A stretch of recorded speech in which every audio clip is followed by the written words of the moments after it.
Details చూద్దాం. Congress బీజేపీలకు vote వేస్తే ఎలాంటి మేలు జరగదని బీఆర్ఎస్ వర్కింగ్ ప్రెసిడెంట్ కేటీఆర్ అన్నారు. ఏం చేశారని ఆ రెండు పార్టీలకు ఓటు వేయాలో చెప్పాలని డిమాండ్ చేశారు.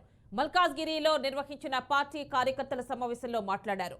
తెలంగాణ ప్రయోజనాలు కాపాడాలంటే పార్లమెంట్లో బీఆర్ఎస్ పార్టీ వ్యక్తి ఉండాలన్నారు. రేవంత్ రెడ్డి గుంపు మేస్త్రి అని, ప్రధాని మోడీ తాపీ మేస్త్రి అని ఎద్దేవా చేశారు. వీళ్ళిద్దరి వల్ల తెలంగాణకు తీవ్ర అన్యాయం జరిగిందన్నారు. ఏప్రిల్ 18 నుంచి నేను మా లచ్చనని బతిమలాడుకుంటా. లచ్చనానికి టికెట్ ఇచ్చిండు సార్ గాని దబ్బన రేవంత్ రెడ్డికి వస్తే నేనే దిగుతా మన పార్టీ నుంచి, తప్పకుండా మీ అందరి ఆశీర్వాదంతో చూసుకుందాం.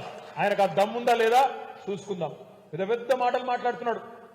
ఇందిరమ్మ ఇల్లు ఉన్న వాళ్ళందరూ మాకేంద్రి, మిగతా వాళ్ళందరూ డబుల్ బెడ్రూమ్లు వచ్చిన వాళ్ళు కేసీఆర్కి ఏంటని మాట్లాడుతున్నారు. మరి నేను కూడా అంటున్నా, 2 లక్షల రుణమాఫీ పొందిన వాళ్ళంతా కాంగ్రెస్ చేయండి, 2 లక్షల రుణమాఫీ పొందిన వాళ్ళు కాంగ్రెస్ చేయండి, మిగతా రైతులు మాకేయండి. ఇక బీజేపీ పార్టీ ఇక్కడ ఈటెల రాజేందర్ గారు హుజూరాబాద్ లో ఓడిపోయిండు, గజ్వేల్ లో ఓడిపోయిండు, ఇలా తీసుకొచ్చి మల్కాజ్గిరి నిలబెట్టింది.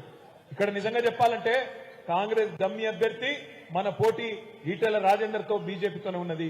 రామునికి మొక్కుదాం కానీ బీజేపీని మాత్రం పండబెట్టి తొక్కుదాం, అదే నినాదం ఇస్తాం, ముందుకు పోదాం.